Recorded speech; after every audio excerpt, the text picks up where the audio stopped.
Party విస్తృత స్థాయి సమావేశం జరిగింది. బాబు షూరిటీ, మోసం గ్యారంటీ, చంద్రబాబు మేనిఫెస్టోను గుర్తుకు తెస్తూ పేరుతో వైసీపీ 5 వారాల బృహత్తర కార్యక్రమం చేపట్టింది. దీనికి సంబంధించి క్యూఆర్ కోడ్ను వైసీపీ అధ్యక్షుడు జగన్ ఆవిష్కరణ చేశారు.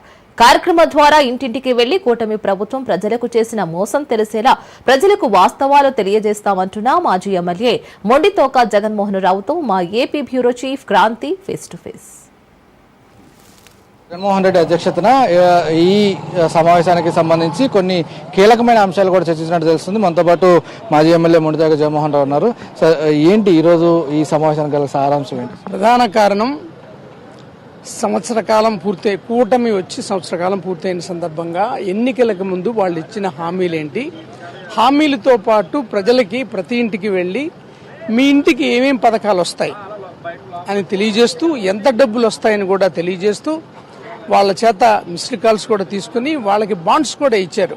మీ కుటుంబానికి మీకు ఇంతమంది పిల్లలు ఉన్నారు, చదువుకునే పిల్లలు ఉన్నారు కాబట్టి అమ్మఒడికి 15,000 చొప్పున ఇంత వస్తుంది, 18 సంవత్సరాలు పైబడిన పిల్లలు ఉన్నారు కాబట్టి 1,500 వస్తుంది నెలకి, అంటే సంవత్సరానికి 18,000 వస్తుంది.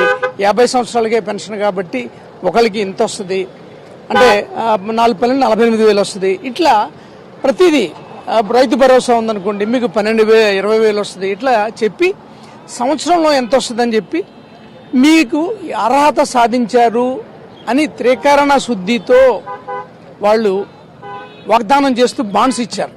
మరి ఏం చేశారు ఇప్పటి వరకు? ప్రతి కుటుంబానికి ఎంత నష్టం చేశారు అనేది తెలియజేసే విధంగా వాళ్ళు ఇచ్చిన హామీ ఏంటి, బాండ్స్ ఏంటి, ప్రజల్ని ఏ విధంగా మోసం చేశారనేది ఖచ్చితంగా అది ప్రజల్లోకి తీసుకెళ్ళడానికి ఏర్పాటు చేసినటువంటి కార్యక్రమం. ఈ సంవత్సరం పూర్తయింది కాబట్టి, ఎందుకంటే వాళ్ళకి ఆల్మోస్ట్ 1 year పూర్తి అయిపోయింది, స్టార్ట్ చేయాలి కదా, ఇంతవరకు చేయలేదు కాబట్టి దాన్ని ప్రజల్లో తీసుకెళ్ళడానికి ఈ కార్యక్రమం ఏర్పాటు చేయబడింది. మొత్తంగా కూడా ఈ ఏడాది కూటమి పాలనకి సంబంధించి ఏ రకంగా ప్రజల్ని మోసం చేశారు, అదే అంశానికి సంబంధించి దిశానిర్దేశం చేయడం జరిగింది. ఖచ్చితంగా రాబోయే రోజుల్లో ఏ రకంగా ప్రజలకి ఈ కూటమి ప్రభుత్వం మోసం చేసిందో అదంతా వివరించాలంటూ కూడా జగన్ నేతలకి దిశానిర్దేశం చేసిన పరిస్థితి ఉంది. ఇది ఇక్కడ పరిస్థితి. Vote studio.